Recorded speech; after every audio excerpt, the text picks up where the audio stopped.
салому алайкум ва раҳматуллоҳи ва баракоту. Дӯстони азиз, умедворам ки ҳамагӣ хубу саломат ҳастед. барномаи навбатии 60 дақиқа плюс дар хизмати шумо аст ва ман ҳастам Салим Султонзода. дӯстони азиз, умедворам ки ҳамагӣ хуб ҳастед ва иншоаллоҳ барномаро оғоз мекунем. мисли ҳар вақта дар ибтидо гуфтанӣ ҳастам ки барои обуна шудан ва фикру назарҳои андешаҳои худро нависидан кӯтоҳӣ накунед. ҳатман ки нависед. ҳамин обуна шудани шумо ва умуман фикру назарҳои навистани шумо барои мо худаш як илҳом мебахшад.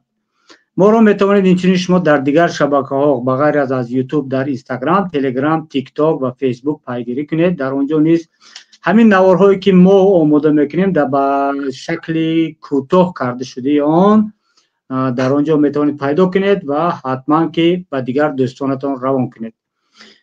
барномаро сар мекунем дӯстон. мана ҳоло силкаашро дида истодед, пайвандаш дар ҳамаи шабакаҳои иҷтимоиро. тими мо, тими расонаи Паймони Миллии Тоҷикистон дар ин боб кор карда истодааст ва агар боз ягон хабарҳои нав шуд барои шумо хабар медиҳем. то имрӯз ҳар дастгирие ки карда истодед дӯстони азиз, тамошобинони гиромӣ, мо аз шумо воқеан сидқан миннатдор ҳастем. хеле дастгириҳои шумо дар ин самт, дар самти расона барои мо хеле қувват медиҳад. худованд нигаҳбонатон бошад. дӯстони азиз, мавзӯе ки имрӯз мехоҳем суҳбат кунем як мавзӯъ аст, мавзӯи васеъ.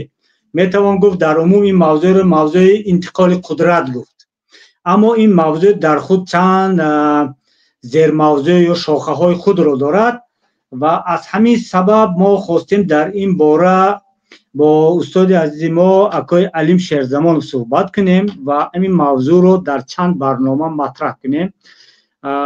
мавзӯи имрӯзие ки мо ном гузоштем ва ин ҳам бошад чаро Рустами Эмомалӣ ҳеҷ гоҳ президент намешавад савол. ва бо ҳамин савол ва бо ҳамин мавзӯъ мо мехоҳем бо акои Алим Шерзамонов суҳбат кунем. албатта дар муқаддима чӣ гуфтанӣ ҳастам? дар муқаддима пеш аз он ки акои Алим вориди студия шаванд, гуфтанӣ ҳастам ки дӯстони азиз, тамошобинони гиромӣ, мардуми азизи Тоҷикистон хуб медонед Рустами Эмомалӣ ин писари президенти Тоҷикистон Эмомалӣ Раҳмон аст ва шаҳрдори шаҳри Душанбе низ ҳаст ва инчунин раиси палати болоии парлумони Тоҷикистон низ, яъне шахси дуввуми кишвар ва солҳост ки ҳамчун вориси эҳтимолии қудрат дар Тоҷикистон ба ҳисоб меравад. аммо бо вуҷуди сохта шудани заминаҳои сиёсӣ, ҳуқуқӣ ва таблиғотӣ барои интиқоли қудрат далелҳои зиёде вуҷуд доранд ки болои ин пурӯжа ё ин нақша шубҳаҳо меоранд ва ин шубҳа аз чанд боб иборат аст ва инро мо иншоаллоҳ дар имрӯза мавзӯъ суҳбат хоҳем кард. акои Алим ҳастед дар студия? марҳабо, хуш омадед ако. салому алайкум тамошобинон, Салим ҷон аввал ва сони тамошобинони муҳтарами бар шабакаи Паймон лайв ва ман ҳам бо истифода аз фурсат мардумро, яъне тамошобинонро таблиғ ба он мекунам ки лайкмонӣ, комментария кардан ва низ обунашавиро фаромӯш накунанд ва мавзӯъе аст ки мавзӯъ бояд баҳс шавад, чун ин мавзӯъро зиёд мардуми мо нодида мегирад ва барои чӣ, барои аз чӣ хотир мо ин мавзӯъро барои ҳамин чунин ном гузоштем ки чаро Рустами Эмомалӣ президент намешавад, дар умраш президент намешавад ва ман мутмаинан инро бо итминони комил инро тасдиқ карда мегӯям ва пеш ин мавзӯъе ки имрӯз мо баррасӣ мекунем, ин мавзӯъ бисёр муҳим аст. мавзӯи интиқоли қудрат дар Тоҷикистон аст ва ин мавзӯъ ба он мавзӯъе ки мо қатъи Салимҷон як чанд бор ваъда карда будем ки доири мафҳуми машрӯъият ҳам суҳбат мекунем. як каме аз машрӯъият шурӯъ мекунем ва баъд меравем сӯи он ки чаро Рустами Эмомалӣ президент намешавад ва далелҳоро در این برنامه میارم. خب اکوی علیم حاضر بید این خیل کنیم. شما در آغاز صحبتتان گفتید که اولین جمله‌ای که حال شما غیرت بعد از اون که تبلیغ کردید مردم رو برای اندیشه های فکرشان نیستن، گفتید که همین رستم امامعلی عموما پرزیدنت نمیشود. یعنی با این شما مطمئن هستید؟ حالا در ذهن هر یک بیننده، البته در ذهن من هم سوال پیدا شد که از کجا این اطمینان در شما هست و چرا چنین فکر میکنید؟ ببینید امین، مردم تاجیکستان واقعا مردم تاجیکستان مردمی است که صاحب دولت چندین صد ساله بوده است و اون دولت ها ما امروز دولت رو خودکامه میگوییم. کدام دولت رو خودکامه میگوییم و شاید در فکر مردم بیاید که همون دولت شاهی فرض کردیم، اگر ما امیری 1000 ساله امیری، او هم خودکامه است. البته که چنین نیست. دولت شاهی، دولت امیری خودکامه نیست. چرا؟ چون که اون نهاد است و اون نهاد است که او یک دولت نهادینه است و اون نهاد انتقال قدرت در اونجا از ابتدا معین است. یعنی یک دولتی که اون وقت حتی تا به همین روز هم دولت های منارخی باقی ماندند و در این دولت ها یک چیز میگن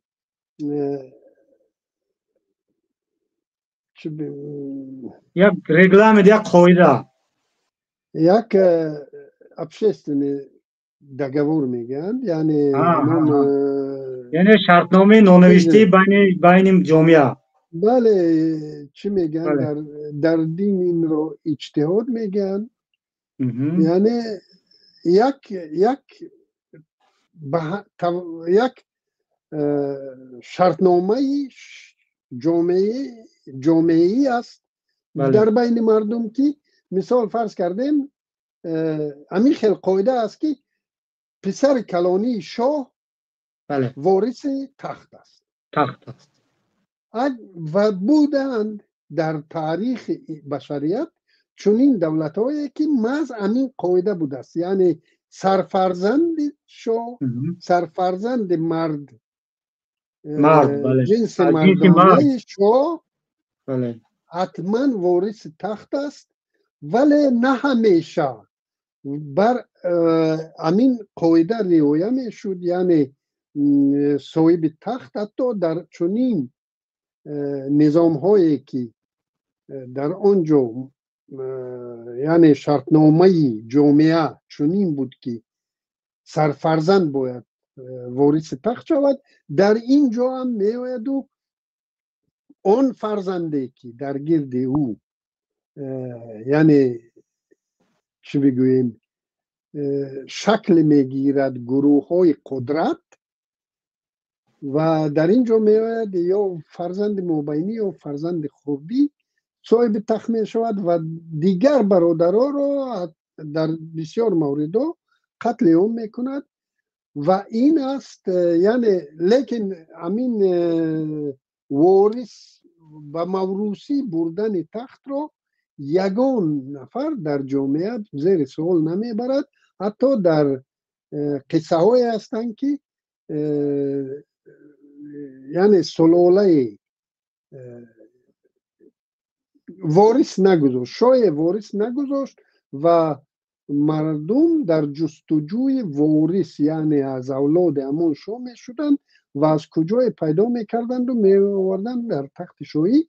و این هست انتقال مشروع قدرت. مشروعیت رو برای چی گفتم؟ یعنی مشروع از نگاه قانونی مشروع، ولی از نگاه واقعی مشروعیت اون چیزی که حاضر گفتم فرزند کلانی در بسیار موردها اگر از حتی از بابای آدم به این سو بگیریم آبل و قابل رو اگر هم گیریم که سرفرزند تخت رو از دست داد. یعنی در این جا هم می آیم اون چیزی که ما گفتیم یعنی مشروعیت قانونی است، اون چیزی که سرفرزند باید وارث باشد، لیکن مشروعیت واقعی نیروها و مردم در گرد همون یعنی یک رهبر یا یک لیدر خاریزماتیک می شوند که او از نگاه قانونی باید صاحب تخت نمیشد، لیکن او از نگاه واقعی مشروعیت رو کسب کرد و همین است مشروعیت برای به تخت صاحب شدن. این در نظام شاهی، در نظام شاهی که ما نمیتوانیم این نظام رو حتی در این حالت نمیتوانیم اونها رو خودکامه بگوییم، چون که این یک نهاد است، یک قاعده عمومی است که انتقال قدرت و در اینجا حتی در این حالت به کی رسیدن کی باید وارث تخت شود در حالی که باید سرفرزند شود و فرزند خود شد، در اینجا یعنی یک تصمیم دستجمعی شد. یعنی شخصان کلیدی که به قدرت نزدیکن تصمیم گرفتن که این کلانی یک آدم نمی شدنی با این دولت پراکنده می شود و یک چیز می کردن، تبادلات می کردن و فرزند خردی رو یا از همه سر قدرت می آوردن، حتی به کمال نرسیده کودک رو به سر قدرت می آوردن و مادرش بجای او تا به کمال رسیدن او یا مادرش یا تقاییش یا یگان نفر دیگر حکومت میکرد و این کودک را به سر قدرت می آوردن. یعنی همون نهادی که اون را موروثیت انتقال قدرت میگوییم، همون نهاد کار میکرد، اینستیتوت کار میکرد و چون اینستیتوت کار میکند ما نمیتوانیم رژیم رو اتوریتری یا خودکامه بگوییم. اکنون آمدیم در تاجیکستان. ببینید پیش از اونه که تاجیکستان صاحب استقلال شود، در اینجا یک دولت دیکتاتوری شوروی بود که اون را هم نمی شود دولت اتوریتری گفت، چون در اونجا هم تصمیم دستجمعی یعنی کلکتیوی بود. تصمیم دستجمعی، بیوروی سیاسی پلیت بیورو می گفتن، قرار اون را قبول میکردن و همین خیل انتقال قدرت و همین مشروعیت با قدرت از طریق همین پلیت بیورو می شد و در اینجا باز میایم همون پلیت بیوروی کپیسس که در مسکو بود اون رو در نظر داریم، نه اون که در دوشنبه. در تاجیکستان قدرت نبود، قدرت در اون نبود. ما درباره تجربه مردم تاجیک که از کجا اینها مردم، شعور مردم از کجا به حاکمان خود مشروعیت میداد.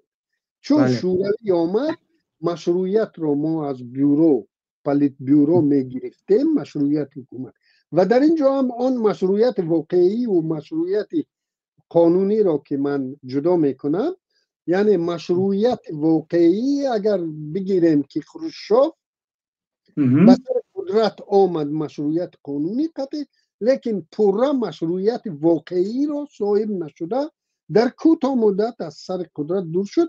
در پیش از او مالینکوف و مولوتوف و نمیدونم چند نفر دیگر بود که اصلا مشروعیت واقعی را کسب نکردن. یعنی همون گروه تصمیم گیر، همون کلکتیو تصمیم گیر پلیت بیورو اونها را تقریبا قبول نکرد. و تاجیکستان رحمانوفی چون ببینید انتقال قدرت آن چیزی که مردم انتظار دارد، اون مردم درباره دولت همچون نهاد فکر میکند. او درباره دولت فکر میکند که در دولت پرزیدنت است، در دولت پارلمانت است، در دولت وزیرها هستند، در دولت وزارت است کمیته دولتی امنیت ملی است، یکی از نیروهای بگویم تصمیم گیر، یعنی امین ها رو میبیند. امین شهروند عادی در قبول تصمیم یتیموف را میبیند، رمضان رحیم‌زاده را میبیند، رستم امامعلی را میبیند، خب اینها رو میبیند و مردم عادی که من گفتم 1000 ساله دولت داشت، او به امین نهاد دولت اعتماد دارد، چون در دوره شاهنشاهی اعتماد داشت، بعد آمد دوره شوروی، باز همان اعتماد به نهاد دولتی است و این روز هم همان انتظار رو دارد که در اینجا همون نهاده که ما میبینیم فلانی وزیر است، فلانی سود اولی است، فلانی پروکورور جنرالی است، فلانی کمیته دولتی امنیت ملی است، همین رو میبیند. اون نمیبیند که در اینجا الکی این نهادها تصمیم گیری اساسی نیستند. در اینجا الیتا میگویند، الیتا اساساً بیرون از اینا است. یعنی بگیریم اگر در روسیه بگیریم او جوره های پوتین که چیز هستن، کپراتیو وزرا اونا هستن. در تاجیکستان هم کپراتیو وزرا نیست و در تاجیکستان هم الیتای است که الیتای تاجیکستان این اویلا است. بله، اولاد همون گرد اطراف اویلا. بله، همین اویلا. ببینید حتی در همون یک کینوی خیلی مشهور سریال مشهور است، چیز بود درباره پرستول، چی بود پرستول؟ ایگرا پرستولوف. در همین جا هم میاد و مثال همون وزیر میاد میگه که شاه میراث برش را اعلان کرده است، یعنی چیز مونده است، امر مونده است که میراث گر میراث بر فلانی است. در اونجا او زمین میگه که این کاغذ است، او شاه مردگی این کاغذ از شاه دیگر شد، این کاغذ تو جا ندارد. یعنی اون شاهی که میراث برش رو تعیین کرد با امر خود، در واقعیت روز نیست، هیچ نشد. و بیاید با تجربه کشورهای همسایه بیاییم. مثال در ازبکستان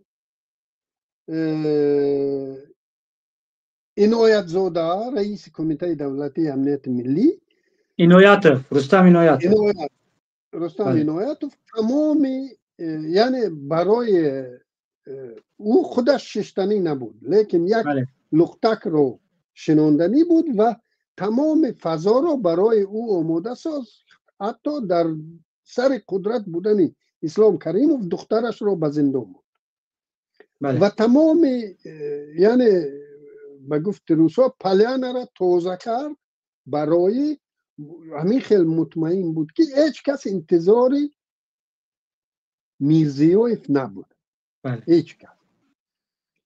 ولی واقعیت روز به کجا آمدیم؟ یعنی قدرت که، یعنی همون نفری که مشروعیت واقعی دارد.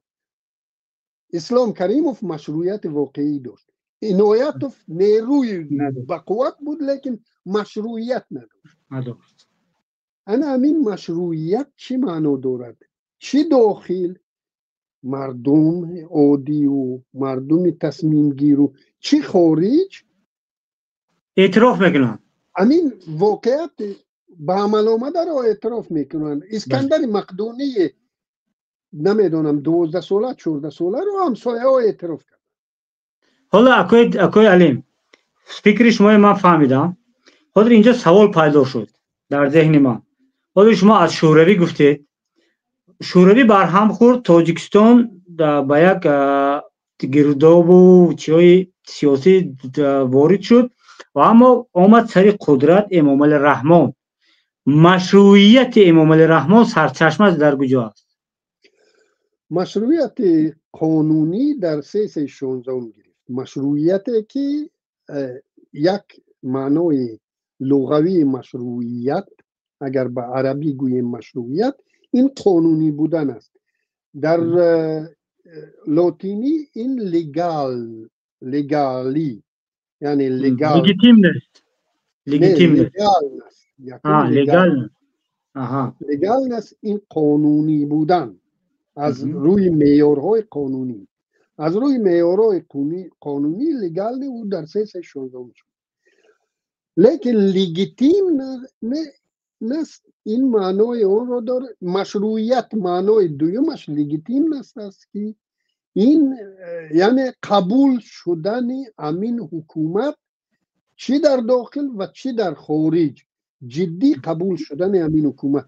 مثال مدودف پرزیدنت بود، لیکن در طول 4 سال در دنیا یگان کس او را جدی نه در داخل میگرفت نه در خارج، او را یک حاکم جدی نمیگرفت و خب او لگیتیم.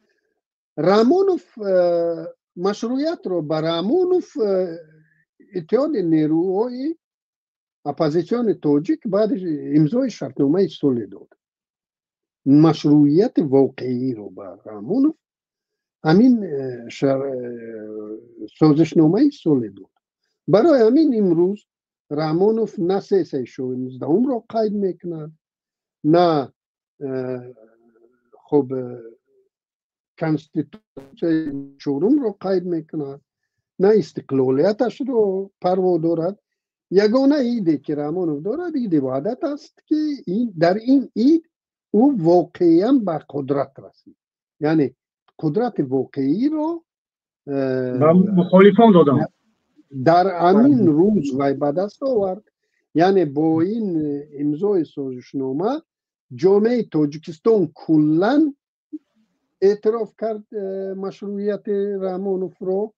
تقریبا امین اگر بگویم که بار اول و بار آخر رامونوف سال 1999 واقعا همون 90 چند فایز آواز انتخاب کنندگان تاجیک رو کسب کرد، اشتباه نمی شود و این شد در همین روز رامونوف مشروعیت رو کسب کرد.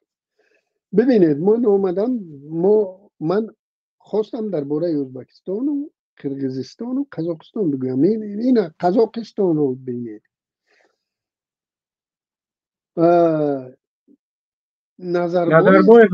نظربایف خواست که یک دختک را به سر قدرت بیارد و خودش در قدرت باقی ماند و به تدریج دخترش یا همون چیزی که خودش آماده کرده، همون میراثبری که خودش آماده کرده است به سر قدرت می آورد. و ببینید در این حالت همون شخص از بین تمام مسئولانش از همه شخص نابکارترین رو انتخاب میکند که وی باید هیچ کس نشود. پوتین مدودف را انتخاب کرد که وی انتظاری پوتین را برآورده کرد، یعنی هیچ کس برآمد. لیکن در دنیا کم همین مدودف در تاریخ بشر کم پیدا شدن.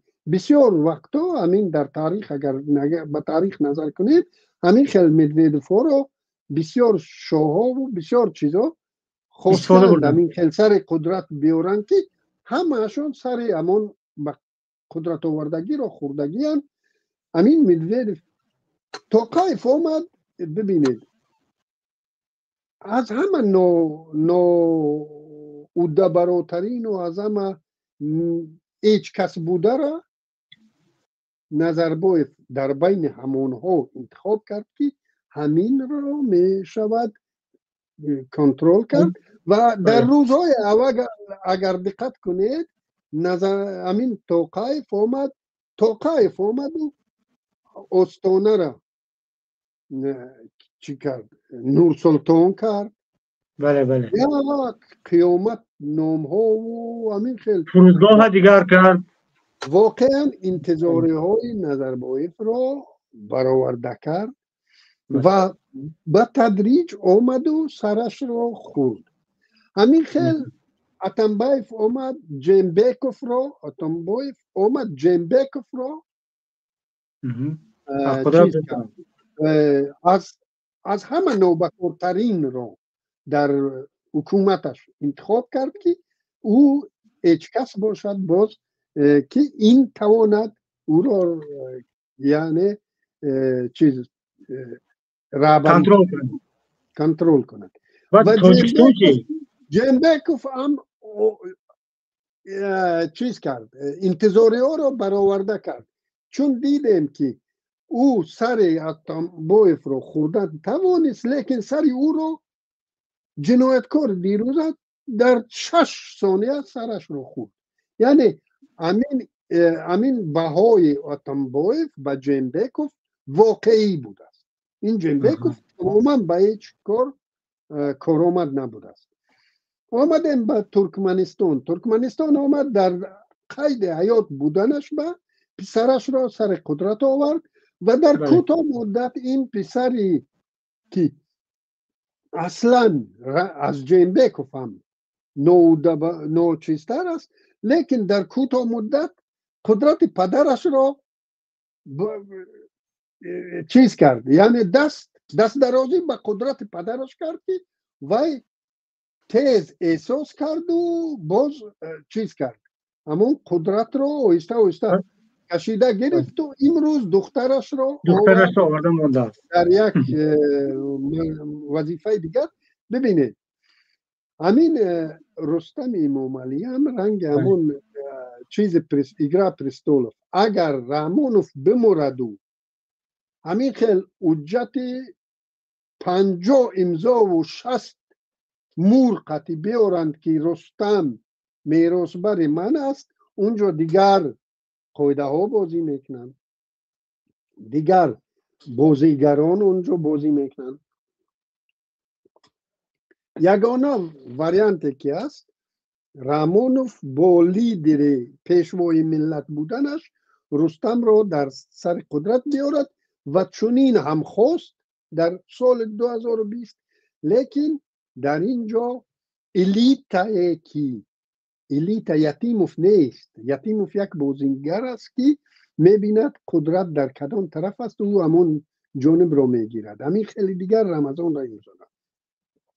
الیت در اینجا حاضر محمد ظاهر است. الیت اساسی یعنی راهبر همین الیت که امروز همون راهبر بخور و بگرده است، یعنی همون میخوردگی آدم محمد ظاهر است. و طبیعی است که اگر 2020 رستم امامعلی را به سر قدرت می آورد رحمانوف، در کوتاه مدت رستم همین امپیر محمد ظاهر را خراب میکرد در کوتاه مدت.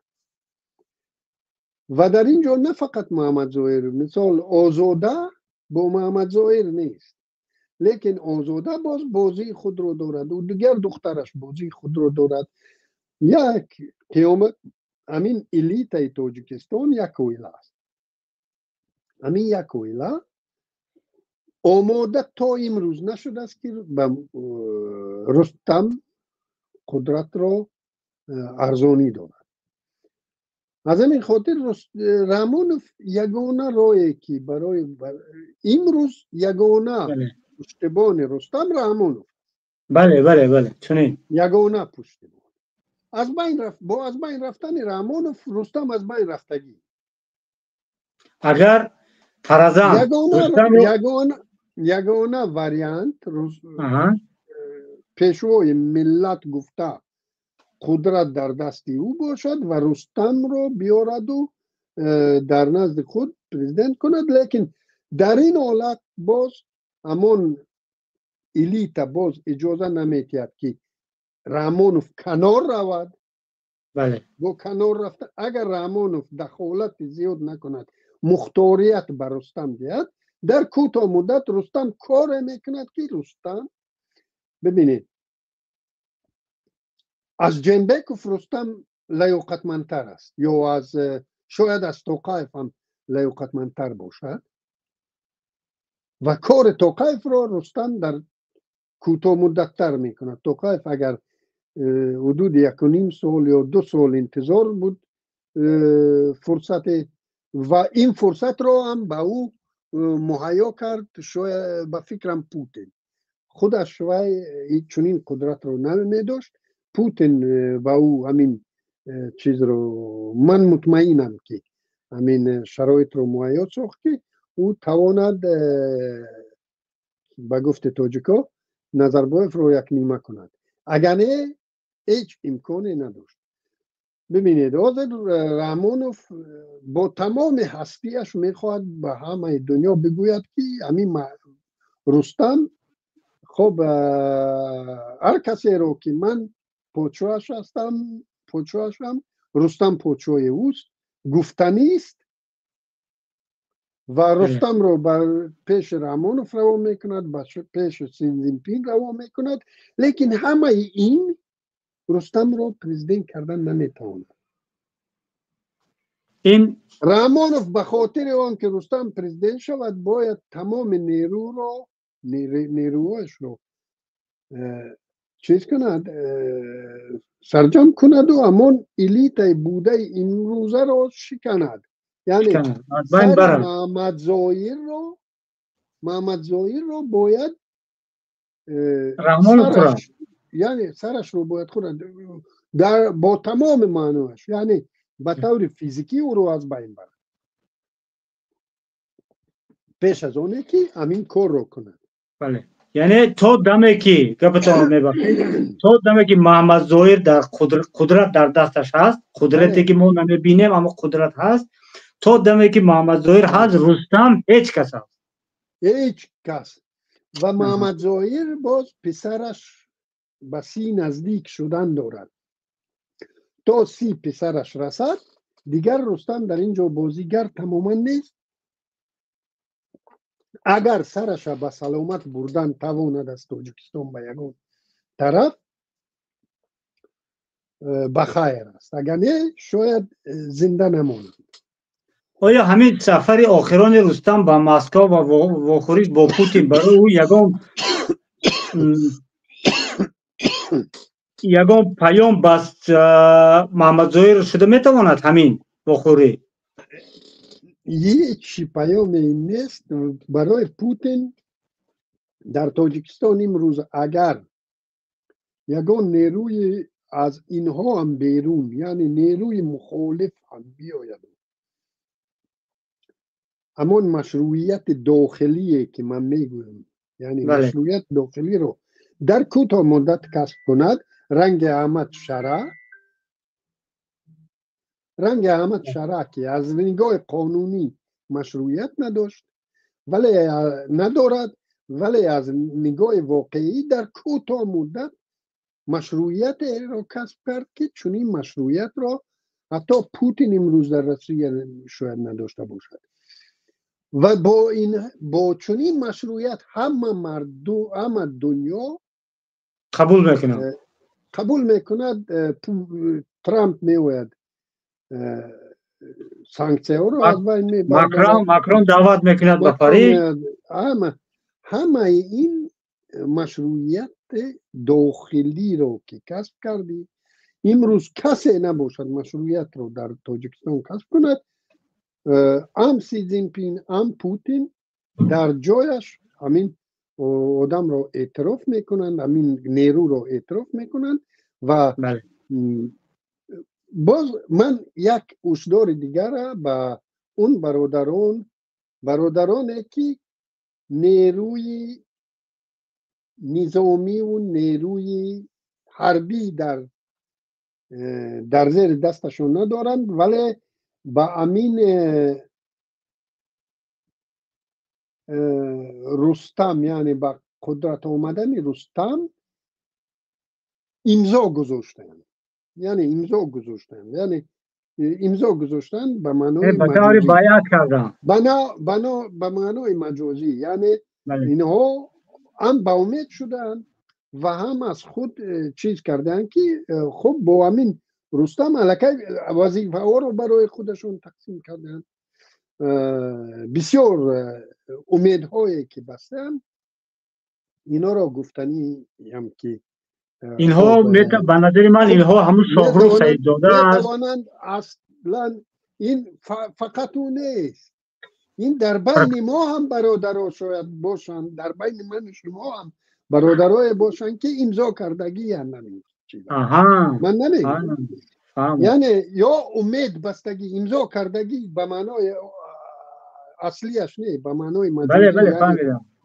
یعنی همین واقعیت رو قبول کردن، در باطن خود به همین کار آمدن و با همین تیم آماده همکاری هم. ما درک کردم. این خیلی نیروها زیادن در بیرون، چه در خارج چه در داخل، لیکن یگان تا از اینها در دست قدرت نظامی ندارن.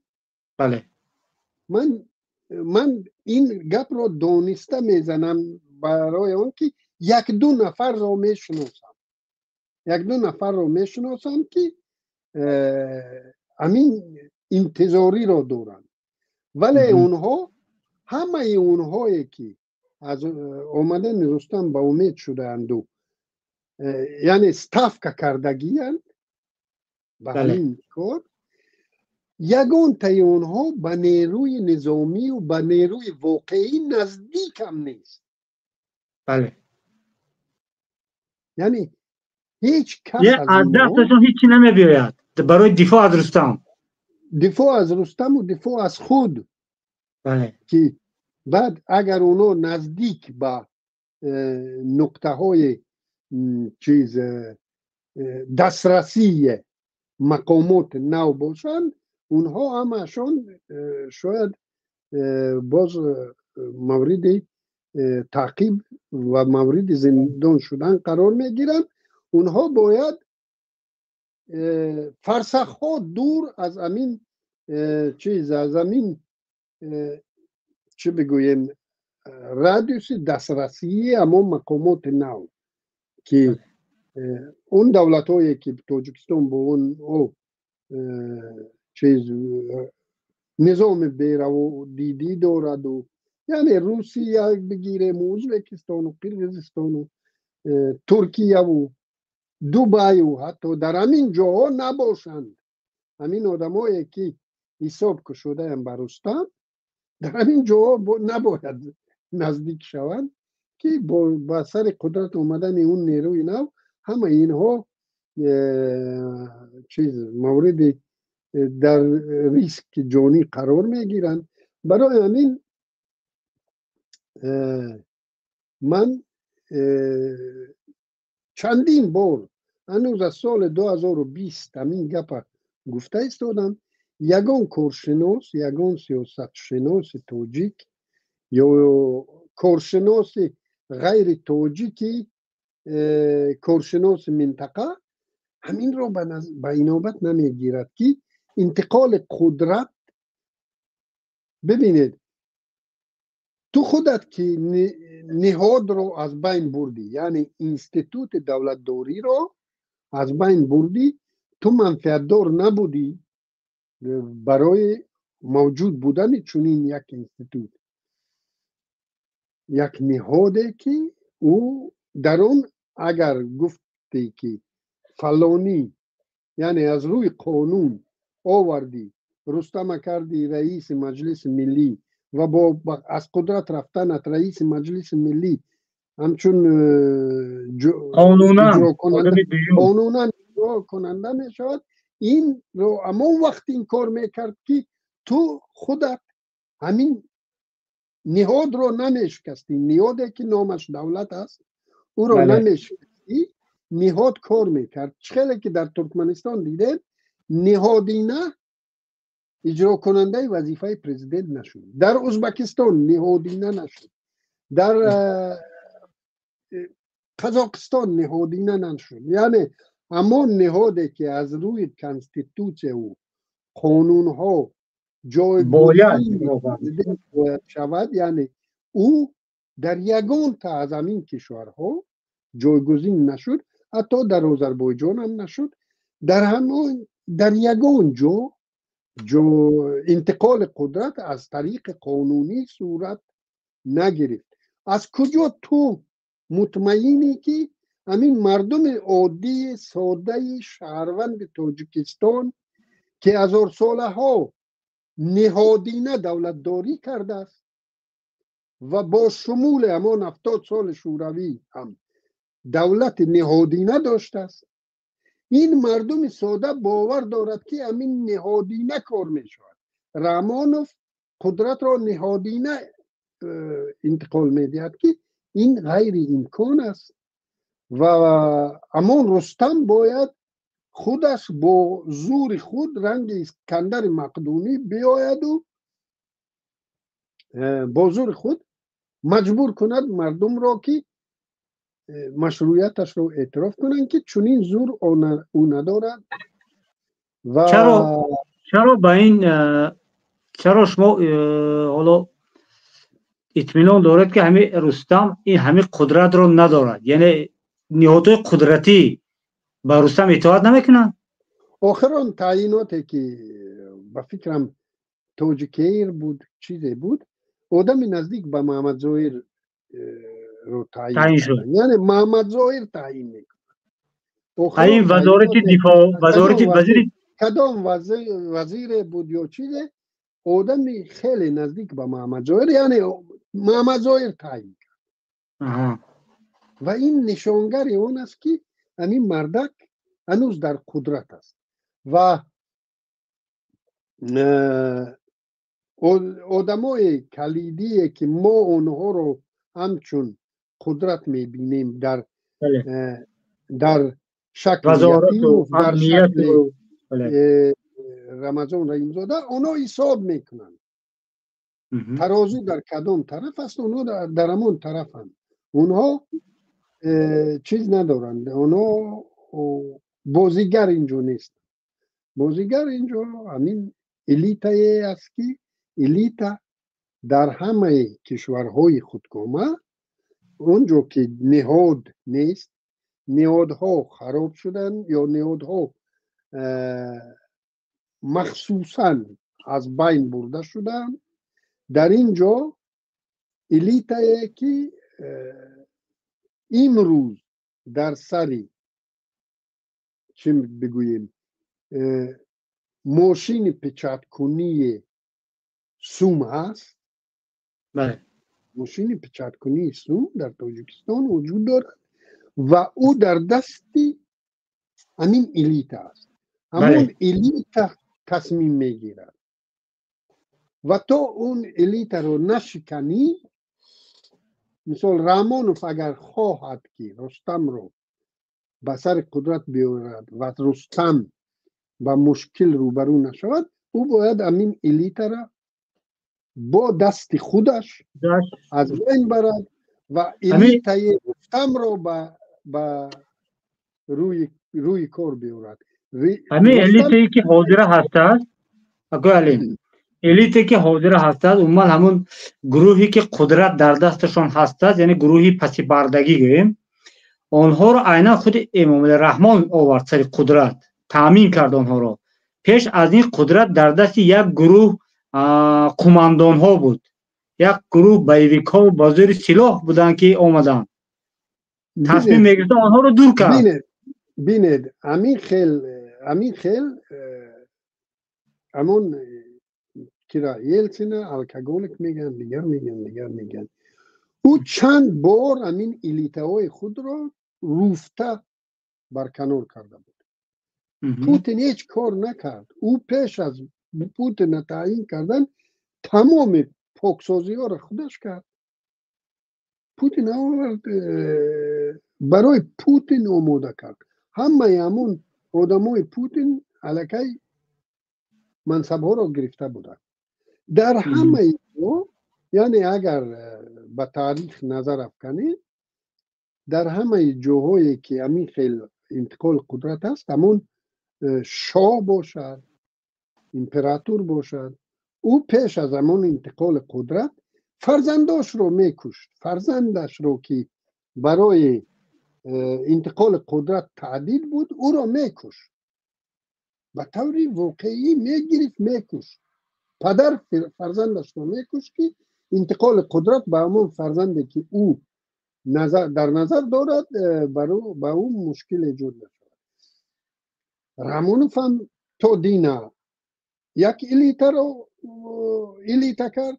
امروز باید اگر بخواهد که پسرش به قدرت بیاید و همین میراث وی که 30 سال میراث وی 30 سال دیگر ادامه پیدا کند، او باید الیتای رستم را جایگزین الیتای امروزه کند، دیگر وریان ندارد.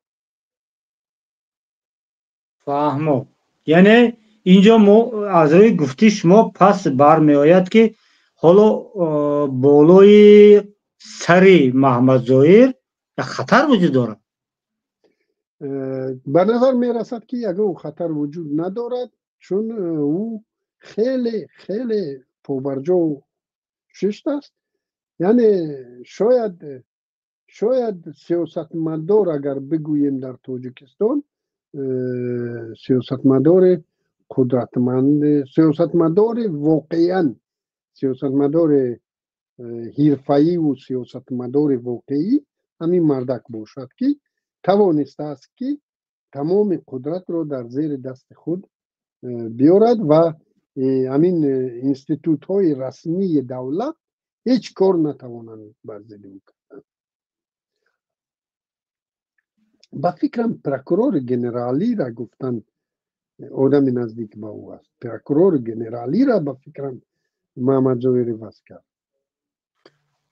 پروکورور گنرالی که در دستش قدرت چی ندارد غیر از همون قدرت قانونی گوییم، دیگر قدرت سلاح و قوت ندارد. نه، همون محمد ظاهر که چنین قدرت داشته باشد که همین قدرت های رسمی در خدمت او باشند یا حداقل با او خلل نرسونند، خیلی سیاستمدار چیز است.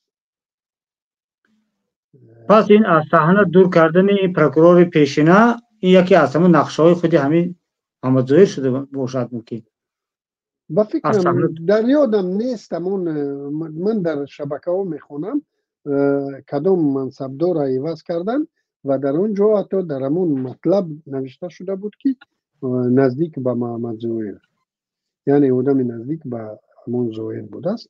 و این به نظر میرسد که ظاهر امروز دچار یگان مشکلی نیست. یک مورد میدیدیم که یتیموف دچار مشکلی های زیاد بود برامون. یک مورد دیدیم این پروکورور گنرالی که خدایش باز بود اومد در یک روز از تخت شد. یعنی مشکل داشتن، لیکن محمد ظاهر خیلی پابرجا است. پس اکوی علیم اولا امکانیت دارد که در یک روز همین الیتی که اولی شما گفتید نخبگان تصمیم گیرند و رستم امامعلی را کنار مانده اوما یک نفر دیگر رو بیارن. همون محمد ظاهر تو سر قدرت است، همون اسماعیل به 30 نزدیک شده ایستاده است و حتی 30 هم نشود. یگان مشکل نیست که باز یک تغییرات در کنستیتوسیون وارد کنند و در 27 سالگی وارد شود، یا در کنستیتوسیون هم تغییرات وارد نکنند. یک چیز یگان قرار قطعی، مثال یک گوساویت تشکیل میکنند، یگان چیز دیگر که روبر همون گوساویت میشد. در خیلی که احمد شرع گفت که 4 سال انتخابات نمیشد، برای 4 سال خودش خود رو پرزیدنت اعلام کرد. اما قبول کرد. چرا مثال محمد ظاهر نتواند همون اسماعیل رو 27 سالگی ده اعلام کند برای 3 سال، بعد 3 سال انتخابات میشد. این حرفم جا دارد، لیکن درست مهم این است که اعتراف داخلی یعنی همون الیتا اعتراف کند. الیتا یعنی همون چیز نگاه دارد، ثبات نگاه دارد، ثبات حکومت نگاه دارد. چون از همون مرکز پایان دولت ساختگی شوروی کارش رو ادامه داده ایستاده. بله مقامات انداز و مقامات دیگر او است، لیکن همین ثبات در بالا رو باید تامین کردن. همون نیرو تواند که دورترین انسان به همون نقطه این رستم امامعلی. حالا اکای علیم اینجا سوال برمیان می آید. ما و شما خواهیم نخواهیم نام داریم با نام مخالفین حکومت تاجیکستان، حکومت امامعلی رحمان. در این بازی هایی که حاضر شما گفته ایستاده، شما جایگاه مخالفان را در کجا میبینید؟ خب مخالفان باید در برنامه‌ریزی خودشون باشند و آماده باشند. نه فقط مخالفان، تمام شهروندان ناراضی تاجیکستان باید در همون یک روزنه که فرصت برای ما میدهد او یک روزنه یک مدت کوتاه می شود که در آن مدت کوتاه جامعه تاجیکستان میتواند، مردم تاجیکستان میتواند چیز بکند، از اون فرصت استفاده برد و از این رژیم خلاص شود. فقط ما باید خودمان آماده باشیم و جامعه رو به همون روز آماده کنیم. فهمو. خیلی صحبت خوب بود اکای علیم.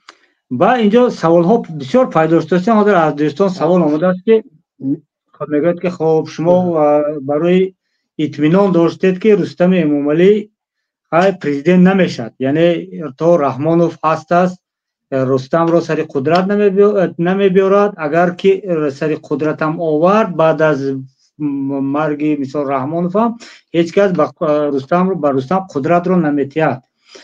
به نظر شما آیا امکانیت دارد که برای خود امامعلی رحمان که یک همین فیگوری هست، یک نفری هست که برای باقی ماندنش همه وقت کسی را قربان کرده در سر قدرت، اگر امامعلی رحمان جای بیند که قربان کردن پسرش امیر رستم امامعلی برای باقی ماندن قدرت همین خانواده هست قربان میکند پسرش را یا نه؟ خب اگر او سلامتیش اجازت دهد و این نیاز به قربان کردن پسرش هم ندارد و خودش در همون قدرت تکیه میزند، ولی او میبیند که خب همین 30 ساله مهنتش برباد نرود، او باید برای خود وارث آماده کند. این مسئله هست به شک، چون که همون اویلهی که وی نبیره دارد، وی دخترها دارد، دخترها شاید نبیره دوست داشته ترینش کدام فرزند دخترش باشد، همه اونها اون نمیخواهد که اونها پگاه در بدر شوند، یعنی به یک مشکلی دچار شوند و برای این او باید امروز مسئله انتقال قدرت رو حل کند. ولی به نظر می رسد که او تاجیکانه عمل کرده ایستاده است و این مسئله رو با چی بگوییم با گفت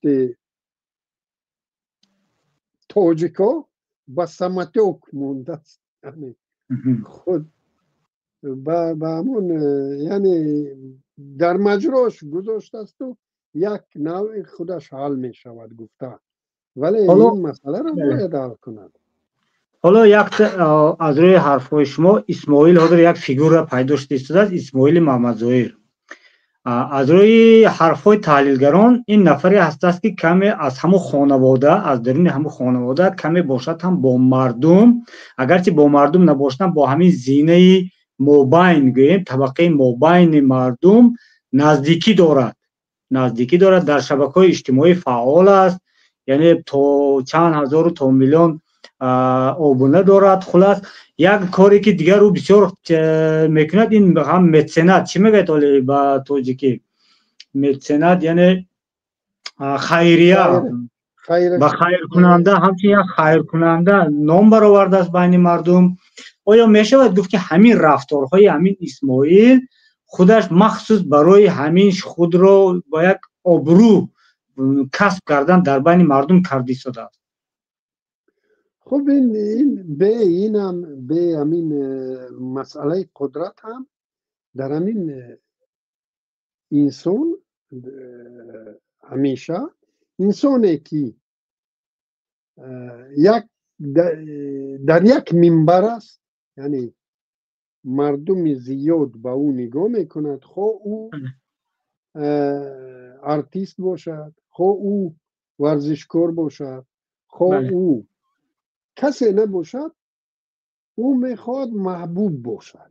بله. اونا خیلی اساسی هستند. اگر در اینترنت نسبت اونها یک کمی تنقید شود، همین خیلی من نمیخوام نام آدم ها را بیارم، ولی ما از حیاتمون چندین آدم ها را شناخته ایم که در همین شبکه ها چقدر ناراحت میشن اگر در نسبت اونها یک تنقید شود، یک چیز شود. این آدم چنین است، آدم دیگر چنین است و او آدم واقعا در دستش سوم است و شاید پدرش او را آماده کرده نیست و پدرش میدوند که محبوبیت این رای رسیدن به قدرت، رسیدن به قدرت است و هیچ مشکل نمی بینم که همین مردک شاید حتی پلیت تکنولوژی رو هم محمد ظاهر چی کرده است، کرو کرده باشد که اونها همین کار رو برامون ایستاده باشد. این هم از احتمال دور نیست که پلیت تکنولوژی ها در چهره سوزی اسماعیل کار کرده ایستاده باشند. رنگی که در ازبکستان میرزایی به هیچ کس شناس نبود و یکی پیدا شد، همین خیلی دیگر هیچ کس انتظار از همین اسماعیل ندارد و لیکن اگر از همون محبوبیتش در شبکه ها بگیریم و همون حرکت هایش معلوم است که پلیت تکنولوژی کار کرده است. بله بله. و این مردک آماده کرده است. حالا در آخر در ذهنم ماجرای رستم امامعلی با تقایش حسن اسدالزاده آمد که یک وقت سری زبان آمده بود که هر دوشان یک مشکلی داشتن و حالا این همین چیز به فکرم که به خود رستم برمیگردد که با جیان خودش در یک صحنه یک به یک با پیدا شدن این جیان شاید امروز رستم و اسدالله حسن شاید امروز الکی در یک سنگر قرار داشته باشند. چون که اینها تیمی کنن احتمال زیاد است که اینها یک تیم شوند در آخر. مثال احتمال زیاد است. بهترین. خب میبینیم دیگر که چی حادثه ها میشد. به نظرم که امروز من 60 دقیقه صحبت کردیم، خیلی حرفا گفته شد. حالا سوال ها البته بسیارن اما موضوع وسیع است. کویلیم به همین خاطر فکر میکنم که حداقل 2 یا 3 برنامه در این موضوع باید کنیم. چی نظر دارید؟ خیلی خوب. همین مشروعیت رو کوتاه گفتیم. همین مشروعیت رو ما باید وسیع‌تر بیاریم و به همین مشکلی های یعنی فهمیشی خودمون رو در خودمون با سوال دادن به یک دیگر، با محاکمه کردن خودمون رو یک کمی یعنی چیز کنیم، تعلیم بتیم یکدیگر رو و شاید از صحبت های ما تماشابینان هم بهره بگیرن و حتما که این رو باید ما البته برای خودم شخصا صحبت با شما برای من درس است. کدام وقت در یک صحبت علاوه هر دو ما گفته بودم که من میخوام بسیارتر با شما صحبت کنم چون درس کنم، چون که دیدگاه های شما واقعا در یک بخشش اینجا تلفن شد در من، دیدگاه های شما از دیگران فرق میکند. البته هر یک نفر نظر خودش رو دارد، اما جایی هست است که بعد از صحبت شما اگر نظر من شما انسان رو، همصحبت خود رو وادار میکنید که تو فکر کند، فکر کرده به همون مغز گپ رسد خودش. این فکر میکنم در ضمن من میخواستم که در این موضوع تماشابینان ما نظرها رو، بحثها رو در این موضوع در زیر همین مطلب بکارند که این موضوع بسیار مهم است و سوالای خودشون رو پیشنهاد کنند و من چند بار وعده کردم که یک برنامه جداگانه صحبت با تماشابینان انجام بدیم و همین روز رو انتخاب کردن در کار. من نمیخواهم که تماشابینا بیایند و در افیر وارد شوند و این یک بازار شود. یعنی هر یک آدم میخواهد یک پیام برساند و موضوع مختلف بیرون میرد. این برنامه را یعنی اصل مطلب رو کنار میبرد. من میخواستم در زیرنویس سوالها بگذارم، یعنی بس در کامنتاری ها بشود، نه در زیر موضوع کامنتاری ها، یعنی با صدا و با نوار نه و نویس و نویس قطعی بحث شود، سوال جواب شود و این موضوع های خیلی جالبند. برای ما باید آماده هم خودمون باشیم و هم مردم رو آماده به همون روز بکنیم روزانه امکان به همون روزانه امکان باید در آماده باشیم.